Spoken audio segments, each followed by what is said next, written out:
નમસ્કાર મિત્રો, touch Gujarat YouTube ચેનલમાં તમારું સ્વાગત કરું છું। તો મિત્રો, સોશિયલ મીડિયામાં તમે પણ એવા એક સમાચાર સાંભળેલા હશે કે હવે રેશન કાર્ડ ધારકોને દર મહિને અનાજની સાથે સાથે ₹1000ની રોકડ રકમ પણ આપવામાં આવશે તેવી સરકારશ્રી દ્વારા યોજના અમલમાં મૂકવામાં આવેલી છે। તો શું ખરેખર હવે રેશન કાર્ડ ધારકોને ₹1000ની મળવા પાત્ર થશે કે કેમ, તેની તમામ વિગત આપણે આજના વિડીયોમાં મેળવી લઈશું। પરંતુ તે પહેલાં વિડીયો ગમે તો લાઇક અને શેર કરી દેજો। ચેનલ પર નવા હોય તો ચેનલને સબસ્ક્રાઈબ કરી દેજો। તો ચાલો મિત્રો, વિડીયોની શરૂઆત કરીએ। તો મિત્રો, તમે પણ સોશિયલ મીડિયામાં આ મુજબ એક સમાચાર જોયા હશે કે રેશન કાર્ડ ધારકોને હવે અનાજની સાથે સાથે દર મહિને ₹1000ની રોકડ સહાય આપવામાં આવશે। વિગતવાર માહિતી મેળવીએ તો કે આગામી તારીખ 1થી અમલ શરૂ। યોજના માટે માપદંડ જાહેર। સરકારે રેશન કાર્ડ ધારકો માટે એક નવી યોજના જાહેરાત કરી છે।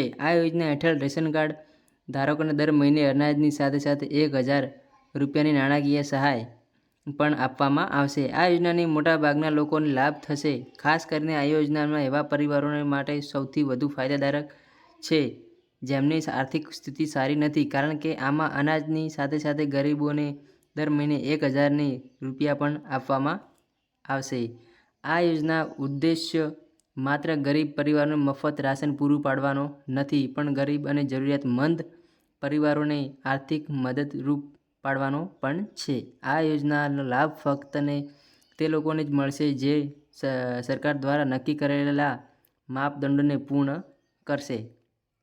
આ યોજનાનો લાભ લેવા માટે સૌ પ્રથમ તમારે રેશન કાર્ડ ધારક હોવું જરૂરી છે અને આ ઉપરાંત તમારી વાર્ષિક આવક ₹2 લાખથી ઓછી હોવી જોઈએ અને રેશન કાર્ડમાં KYC કરાયેલું હોવું જોઈએ, ફરજિયાત। તો મિત્રો, અરજી કઈ જગ્યાએ કરવાની રહેશે તેની વિગત પણ મિત્રો તમે ન્યૂઝ જોઈ શકશો કે રાજ્યની જે પણ ખાણ અને નાગરિક પુરવઠાની જે વેબસાઇટ છે તે વેબસાઇટની મુલાકાત તમારે લેવાની રહેશે અને તેના પરથી તમારે અરજી કરવાની રહેશે। અરજી માટે કયા કયા ડોક્યુમેન્ટની જરૂર પડશે તે ડોક્યુમેન્ટ વિગત પણ અહીં તમે જોઈ શકશો, જેમ કે રેશન કાર્ડ, આધાર કાર્ડ, બેંક પાસબુક, પ્રથમ પાનાની નકલ છે, વાર્ષિક આવકનો દાખલો નકલ છે, રેશન રહેઠાણ અંગેનું કોઈ પણ એક ડોક્યુમેન્ટ છે તેવા ડોક્યુમેન્ટ મિત્રો અરજી ફોર્મ ભરવા માટે જોશે। વેબસાઇટ પર રેશન કાર્ડ નંબર અને અન્ય વિગત ભરવાની રહેશે। ત્યાર પછી ડોક્યુમેન્ટ અપલોડ કરવાના રહેશે અને ત્યાર પછી તમારે ફોર્મને સબમિટ કરી દેવાનું રહેશે। અને આ જે યોજના છે તે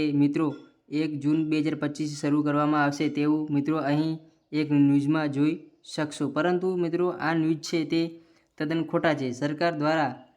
સરકાર દ્વારા જે છે કોઈ પણ પ્રકારની યોજના જાહેરાત કરવામાં આવેલી નથી। મિત્રો, આ અંગે જે માહિતી છે તે DSO યોજનાની જાહેરાત કરવામાં આવેલી નથી। મિત્રો, આ અંગેની જે માહિતી છે તે DSO ગાંધીનગર દ્વારા જે ઓફિશિયલ ટ્વીટ એકાઉન્ટ છે તેના પર ટ્વીટ કરી અને માહિતી આપવામાં આવેલી છે કે તમામ જાહેર જનતાને જણાવવાનું કે રેશન કાર્ડ ધારકોને અનાજની સાથે દર મહિને જે ₹1000 આપવાના સમાચાર છે તે તદ્દન ખોટા છે। આવી કોઈ પણ પ્રકારની જાહેરાત સરકારશ્રી તરફથી કરવામાં આવેલી નથી, જેથી કરી અહીં નાગરિકોને ગેરમાર્ગે દોરાવવું નહીં અને આ જે સમાચાર છે તેની રદિયો આપવામાં આવેલી છે। એટલે કે મિત્રો, અહીં જે રેશન કાર્ડ ધારકોએ અનાજની સાથે સાથે દર મહિને ₹1000 રોકડ મળવાપાત્ર થશે તેવા જે સમાચાર છે તે મિત્રો તદ્દન ખોટા છે તેવી મિત્રો અફવાઓ છે।